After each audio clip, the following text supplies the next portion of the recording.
So Kev, it looked like being one of them days out there today, but winning late is always a great way to win a game of football, isn't it? Yeah, I think there's always something with when it comes late on, the confidence it can give you, and it looked like it was going to be one of them days that we just couldn't get the ball in the net, and it was a real tough game. They go man for man everywhere and leave the furthest player on the ball, and they get men and they defend their box ever so well, and they look to counter and really well organised. And they had one or two moments themselves, especially early on, obviously with Danny. It was a good save from Hazy, and I felt we deserved it in terms of the chances we created. First half is, I won't be able to see the goal back because we haven't got a video today, but I'm not sure what happened on that. Dallo's claim for a penalty. So there was a few bits and pieces going on that just weren't going our way, and it's important we stayed patient, even getting to injury time and doing the right things and creating.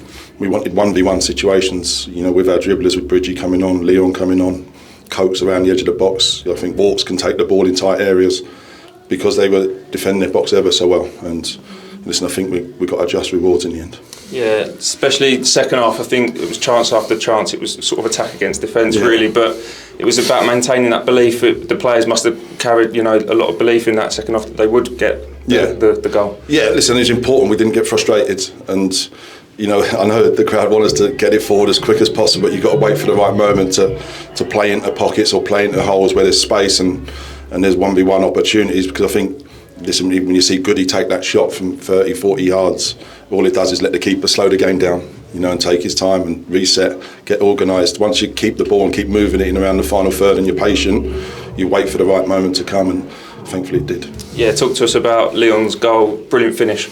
Yeah, listen, exactly what we wanted him in that left channel, and he's been threatening to do that, and Delight is a great finish, but we kind of knew the game would play out a little bit like that in terms of the space would open up late in the game because they are so organised, and well drilled that you've got to be so patient and wait for the moment to come, and if it takes that bit of quality to open it up, it did, and obviously getting the second was the icing on the cake. Definitely, yeah. Dallo gets that goal eventually. Obviously, like you said, that first one chalked off in the first half. Yeah. So it's now 4 wins in a row. You must be delighted with that. Yeah, absolutely. And we knew how tough it would be. We knew they'd come here and make it real difficult in terms of they'd ask questions, set plays. But I was delighted with the quality of our play at times. And Dallo we could have had more goals. We could have scored earlier. But so it's important we didn't get frustrated.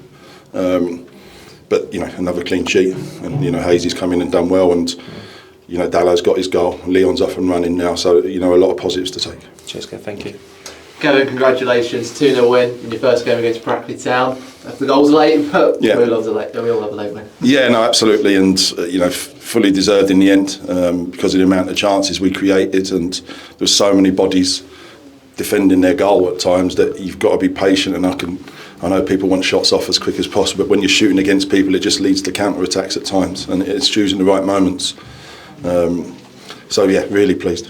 That first half, obviously, you went into very goalless. Could have had a goal, but it ruled out for offside. What were the challenges that they put up to you guys in that first half? No, just really, difficult men behind the ball. They man mark the outside. They try and stop you outside centre halves getting out, which leaves time on the ball for the deepest player on the pitch, and they mark you man v man. The challenge for us was to keep creating openings in the final third and create 1v1s or take the chances that were going to come so that the game has to open up.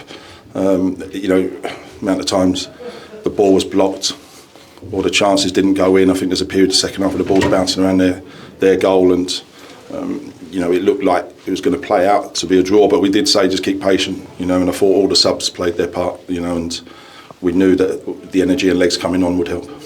You obviously mentioned subs, we'll come to that. I mean, up to the first half, the Dallas offside, have you had a chance to look back at it, you thought? No, we haven't been able to get a video today because we're short in that area. But like you say, you kept going, and like you say, it was just a case of taking those moments when those gaps that were going to come up did come up. Yeah, of course, and listen, I think the amount of shots we had in the final third entries, will be really big, and it was important we stayed patient because the game was going to be slowed down at times, and they're going to manage the game. And even when we tried to break, there's little technical fouls, and it's good game management from them. From us, it's frustrating because you want the game to flow, and and be a bit more open, but it wasn't. So we had to be patient and wait for the right moment. And that moment came, and it came for someone I think has been desperate for a goal, Leon Parallon. I think it must be his first goal at Roots Hall as well. Please sorry for it. Yeah, delighted, because I think he had a little blip, but he looks like he's trained really well. And so I spoke to him, and it's about adding the numbers to his game. Is it assists, goals? Because he's got the ability. And it's about that quality in the final third. And we knew the space had opened up, and I thought, him and Coates coming on gave us good energy, because Keenan and Sam had to do a lot of physical work, because it was a lot of second balls, a lot of regains. But when we got controlled, we knew there would be space for them, and we feel like they're both a goal threat. I know I've seen you when you're in the time, like whenever Leon's on the ball, you and Darren, you're always on to just keep working, keep pushing it forward. So I suppose you feel like he can really kick on from now he's found the net. Yeah, listen, we want him to get on the half turn and face people up, and I get sometimes when he bounces it to get it again, but when he's got space to open up on his back foot, that chance to start committing people and be real positive, because we know he's got that in his locker. Now some teams with 3 minutes of stoppage time to go with a goal up, they might have gone to the corner, but he did. Walker and Dallas, they were, no, we're going to go for the goal. What does this say about the hunger of this team and all that? Yeah, absolutely. I think we done it last week, and I think all the subs were positive.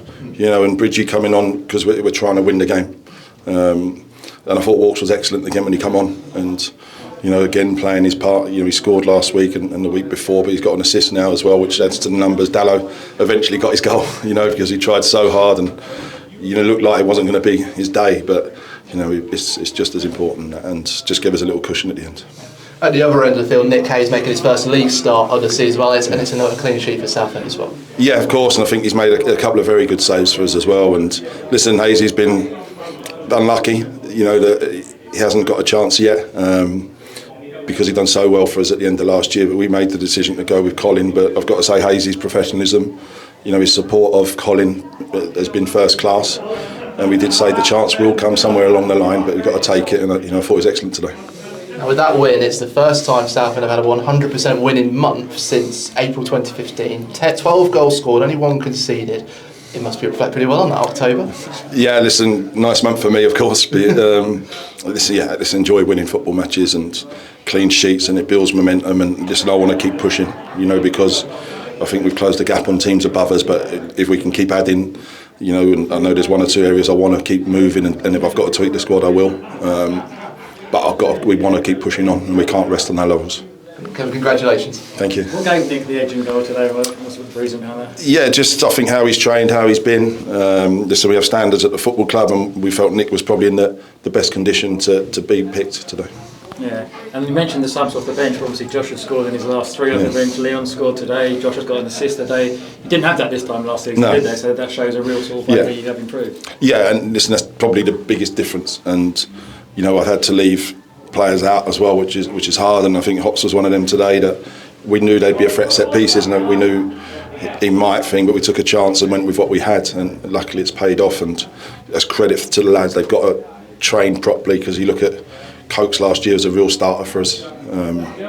Walks, and listen, when you look what's coming off the bench, they can all start, and I think that's the most important thing. And if someone's not at it, then people are ready to take their shot. Yeah, with the disallowed goal, it was a bit like the Wrexham one, wasn't it? 2 years ago. Do you think the linesman didn't know who played it through? Yeah, I think so. Yeah, I think he's letting him play out to get some advice from the ref, I believe. But if the ref has seen it's off our player first or their player, make it this quickly so it doesn't happen. You know what I mean? And it doesn't cause a bit of a furore, if you want.